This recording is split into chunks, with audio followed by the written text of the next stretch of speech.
Deloitte has just issued its 11th Tracking the Trends report for the mining sector. Tell me of some of the key highlights from the report.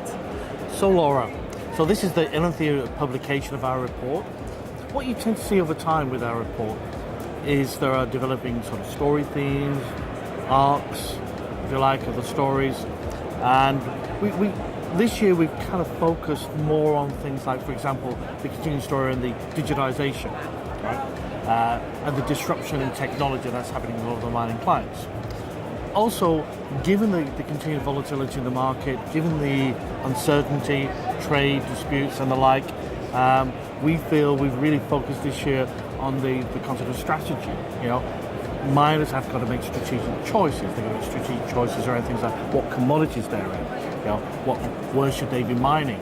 How much risk should they be actually taking on? Because we refer to something called internal audit 3.0. Because what you've actually seen with a lot of the mining companies, I'm sure you must have seen this yourself, is that as time has gone on, they've generally started to focus with their risk management profiles into the same geographies. You know, like we all like Australia, we all like Canada, Peru, Chile, Ecuador if we're brave. But you know, the reality is, you know, if you want copper, you have got to go to copper all over the world. I mean, and here in Africa, there are tremendous resources. And we're seeing governments that are really open to new investment, and they want the foreign investment. And we see that here at the Mining Indaba.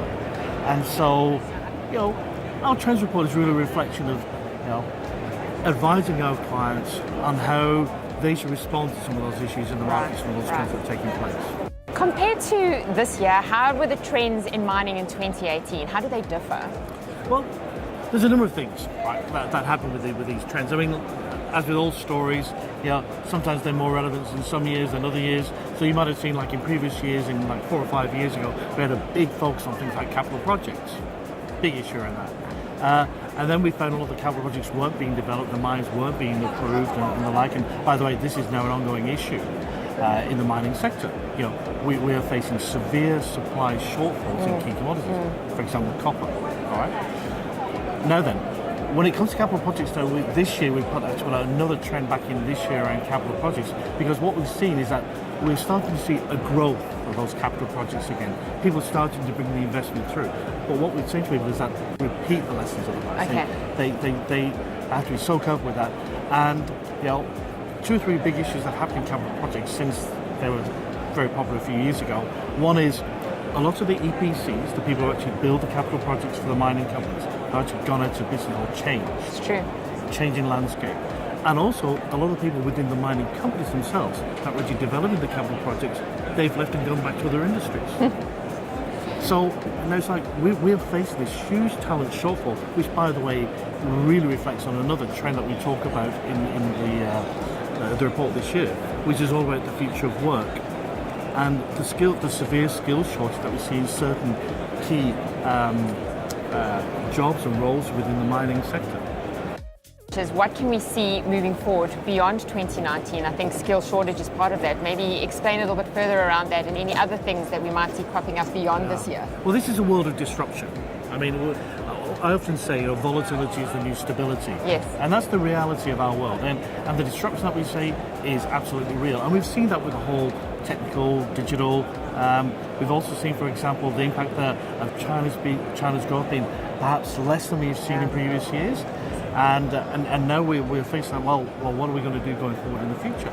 Well, the big thing I focus on right now are things like electric vehicles, right? You can see, that's just one example here, you know. We've all seen those charts that say things like, well, you know, the electric vehicle of the future will require 80 kilograms of copper as opposed to the current cars which have 20. But the reality is, will people buy as many electric vehicles in the future as we're actually prophesying, forecasting? And I don't think we will. I mean, you might have seen the electric scooters that have been sort of developed in the United States with things like Bird and Lime and the rest. You know, regardless of that though, the future does really mean the future will be very different than what we have now, and electric vehicles will be a component part of that, because we're moving away from the internal combustion paradigm that we've had for the last 20, 30, 100 years, I suppose, right? So electric vehicles and also the rebuilding of the grid to support the electric vehicles, the charging architectures. By the way, that means all roads lead to copper. So the disruption, I think, will continue. China, the construction, India, big components of that still going forward. The growth might be less, but it's still a very substantial growth.